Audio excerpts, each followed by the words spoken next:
अस्सलाम वालेकुम फ्रेंड्स।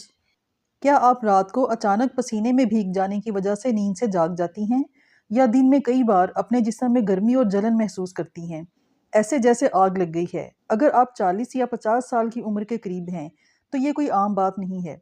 ये मीनोपॉज़ का वो मरहला हो सकता है जहां गर्मी का तूफान आपकी ज़िंदगी को मुश्किल बना देगा। मीनोपॉज़ क्या है?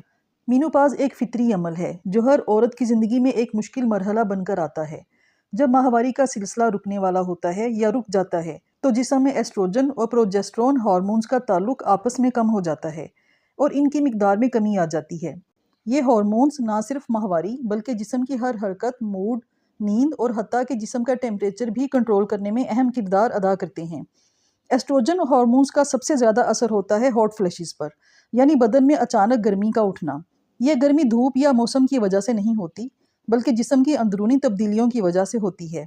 कभी कभी इतनी ज़्यादा गर्मी होती है कि औरत घबरा जाती है, पसीने पसीने हो जाती है और उसकी नींद भी डिस्टर्ब हो जाती है। हॉट फ्लैशेस क्यों होते हैं? हॉट फ्लैशेस का बराह रास्त ताल्लुक दिमाग के उस हिस्से से होता है जिसे हाइपोथैलेमस कहते हैं। हाइपोथैलेमस दिमाग का एक छोटा सा मगर नहायत ही अहम हिस्सा होता है जो जिस्म के मुख्तलिफ निज़ामों मसलन टेम्परेचर, भूख, नींद वगैरह को कंट्रोल करता है। जब जिस्म में एस्ट्रोजन हार्मोन्स का लेवल कम हो जाता है तो हाइपोथैलेमस जिस्म के दर्जा हरारत को दुरुस्त तरीके से कंट्रोल नहीं कर पाता। वो कंफ्यूज हो जाता है। उसे इस तरह के सिग्नल्स मिलते हैं जैसे जिस्म बहुत गर्म हो रहा है, हालांकि हकीकत में ऐसा नहीं होता और जिस्म नॉर्मल होता है। इन गलत सिग्नल्स के नतीजे में हाइपोथैलेमस जिस्म को ठंडा करने के लिए खून की शरियानों को फैला देता है, जिसके नतीजे में खून तेज़ी से चेहरे और सीने की तरफ गर्दिश करता है। इसके साथ साथ हाइपोथैलेमस पसीने के गदूदों को भी मुतहर्रिक कर देता है। इस तमाम अमल के नतीजे में अचानक सर की तरफ गर्मी के शोले उठते महसूस होते हैं और चंद मिनट के बाद जिस्म पसीने पसीने हो जाता है। हार्ट बीट तेज़ हो जाती है और आंखों और सर में जलन महसूस होने लगती है। इस तरह का अमल दिन में कई बार होता है। ये हालत सिर्फ फिजिकल नहीं बल्कि जहनी तौर पर भी औरत को परेशान कर देती है। एंजाइटी, डिप्रेशन, चिड़चिड़ापन रहने लगता है और गुस्सा ज़्यादा आने लगता है। ये तमाम मीनोपॉज़ की वजह से होता है। इस वीडियो में हम आपको बताएंगे कुछ आसान और नेचुरल होम रेमेडीज़ और टिप्स जिनको अपनाने से आप मीनोपॉज़ के दौरान गर्मी को बहुत कम कर सकती हैं। होम रेमेडीज़ में सबसे पहले सौंफ का पानी है। सौंफ मीनोपॉज़ की अलामात को कम कर सकती है। इसको लगातार इस्तेमाल करने से जिस्म में एस्ट्रोजन हार्मोन्स का लेवल नॉर्मल होने लगता है, जिसकी वजह से गर्मी के शोले उठने का मसला कम हो जाता है। मीनोपॉज़ की दूसरी अलामात मसलन नींद की कमी, विजाइना की खुश्की और चिड़चिड़ापन भी बेहतर हो जाता है। इसको इस्तेमाल करने के लिए 1 चम्मच सौंफ को 1 गिलास पानी में रात भर भिगो दें। सुबह खाली पेट ये पानी छान कर पी लें और इसे अपनी रूटीन का हिस्सा बना लें। ये एस्ट्रोजन हार्मोन्स का लेवल बैलेंस रखेगा, गर्मी को कम करेगा और इसका कोई साइड इफ़ेक्ट भी नहीं है। दूसरी रेमेडी अलसी के बीज हैं। अलसी के बीजों में एक कंपाउंड लिग्नैंस पाया जाता है जो एस्ट्रोजन हार्मोन की मिकदार कम होने से पैदा होने वाले असरात को कम करता है और गर्मी के शोले या हॉट फ्लैशेस को कंट्रोल करता है। अलसी के बीजों में ओमेगा 3 फैटी एसिड्स और फाइटोएस्ट्रोजन होते हैं जो मीनोपॉज़ की अलामात को कम करते हैं। इसके अलावा अलसी के बीज हाई ब्लड प्रेशर को भी कम करते हैं, जिससे गर्मी लगना कम होती है।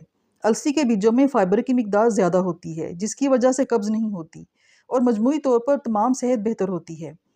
इसे इस्तेमाल करने के लिए रोज़ाना 1 चम्मच अलसी का पाउडर बनाकर दही के साथ खाएं या पानी के साथ पिएं। इससे ब्लड प्रेशर कंट्रोल रहेगा, गर्मी की लहरें सर की तरफ नहीं चढ़ेंगी और आपकी ज़िंदगी पुरसकून हो जाएगी। तीसरी बेहतरीन रेमेडी पुदीने का इस्तेमाल है। पुदीने में कुदरती ठंडक की खसूसियात होती हैं जो जिस्म को अंदर से ठंडा करती हैं। इसमें मेंथोल पाया जाता है जो ना सिर्फ जिस्म की गर्मी को कम करता है बल्कि इसकी खुशबू इंसान के मूड को भी फ्रेश कर देती है। मीनोपॉज़ में हाजमे के मसाइल भी पैदा होते हैं। पुदीने के इस्तेमाल से हाजमा अच्छा हो जाता है। पुदीने को आप कई तरह से इस्तेमाल कर सकती हैं। इसके पत्तों की चाय भी बना सकती हैं। इसके लिए 1 कप में उबलता गर्म पानी डालें और इसमें 6-7 पुदीने के पत्ते डालकर ढक दें।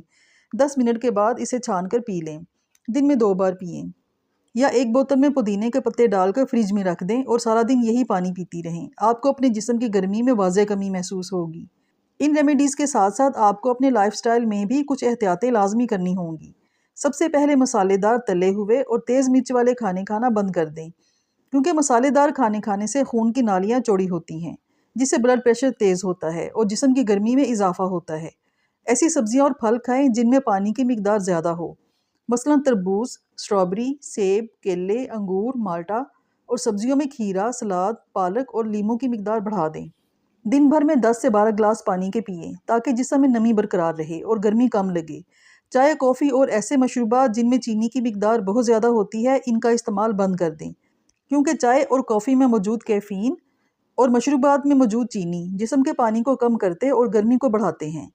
कपड़े कॉटन के और ढीले ढाले पहनें। तंग और रेशमी कपड़े पहनने से जिस्म गर्म होता है। सूती कपड़ों से जिस्म को हवा लगती रहती है। रोज़ाना ज़रूर नहाएं ताकि जिस्म ठंडा रहे। कमरे के टेम्परेचर को कम रखने के लिए पंखे या एयर कूलर का इस्तेमाल करें। गर्मी में घर से बाहर कम से कम निकलें। अगर गर्मी ज़्यादा महसूस हो तो कपड़े में बर्फ़ के टुकड़े को लपेटकर अपनी गर्दन, चेहरे और सीने पर फेरें। जिस्म के ऐसे हिस्से जहाँ पर खून की रगें जिल्द के करीब होती हैं, वहाँ बर्फ़ की टकोर करें, जैसे कलाई, गर्दन, चेस्ट और कनपट्टी की जगह पर बर्फ़ फेरें।